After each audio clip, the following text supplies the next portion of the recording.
అమ్మ నమస్తే వాణి గారు. ఇప్పుడు ఇక్కడ మీరు శివాలయంలో ఉన్నారు కదా. ఈ గుమ్మడికాయలు ఉప్పు ఇవన్నీ దీపాలు పెట్టారు. వీటి గురించి ఏమిటి, ఇవి అసలు ఎందుకు పెడతారు? దీని ఇప్పుడు ఇది అమావాస్య నాడే చేస్తామండి. అమావాస్య నాడు చేయటంలో ఏంటంటే కొన్ని గ్రహాలన్నీ కూడా అమావాస్యకి మనకి మమేకమై ఉంటాయి. సూర్యుడిలో కానీ చంద్రుడిలో కానీ అవి కలిసి ఉంటాయి. గ్రహాలన్నీ కూడా అమావాస్య పవర్ఫుల్గా ఉంటుంది కాబట్టి ఈ గుమ్మడికాయ పెట్టడం వల్ల ఇలా కోసి నూనె వేసి వచ్చి అఖండ వచ్చి వెలిగించడం వల్ల మనకున్న నెగిటివ్ ఎనర్జీ అని ఏదన్నా ఉంటే మన శరీరంలో కానీ మన కాళ్ళ వెంబట కానీ లేకపోతే మనం ఎక్కడికైనా వెళ్ళినప్పుడు కానీ ఏదన్నా మనకు వచ్చి ఉంటే కనుక అది పోతుందని పూర్వీకుల దగ్గర నుంచి చెప్పుకుంటూ వస్తున్నారు.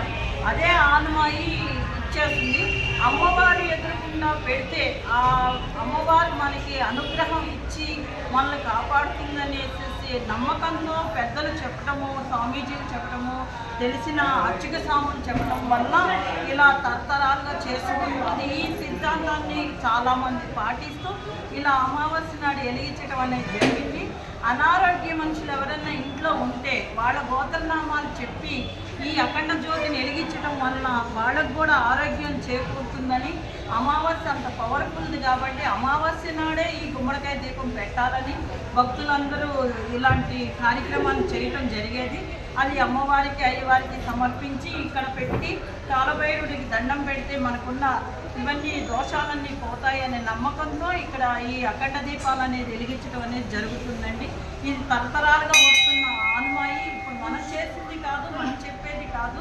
పూర్వీకుల దగ్గర నుంచి కూడా ఇట్లాంటిది జరుపుకుంటూ వస్తుంది. అది ఇక్కడ అన్ని దేవుళ్ళు ఇక్కడే మమేకమై ఉన్నారు. ఒక దేవుడు కాదు.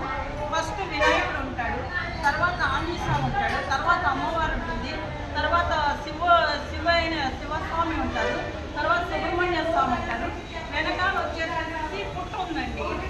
పుట్ట నాగేంద్ర పుట్ట ఉంది. మంగళవారం కూడా నాగేంద్ర స్వామికి పిల్లలు లేని వాళ్ళు కానీ పెళ్లి కాని వాళ్ళు కానీ ఆ పుట్ట దగ్గరికి వెళ్ళి పాలు పోయటం అలా ఇది కట్టి 100 ఏళ్ళు అవుతుందండి. గుడి దగ్గరగా ఆ 100 ఏళ్ళ బట్టి కూడా ఈ ఆన్మాయి అనేది ఇక్కడ జరుగుతుంది. అందరికీ సత్యనారాయణపురం శివాలయం అని అంటే ఒక నమ్మకం. ఇక్కడ అనుకున్నది జరుగుతుంది, కోరికలు నెరవేరుతాయి అనే నమ్మకంతో ఈ దీపాలు వెలిగించడం, ఈ స్వామిని వేడుకోవటం, అమ్మవారిని వేడుకోవడం జరుగుతుంది. ఈ అవకాశం ఇచ్చినందుకు ధన్యవాదాలు. ధన్యవాదాలు వాణి గారు. చాలా మంచి సమాచారాన్ని మా ఛానల్కి అందించినందుకు.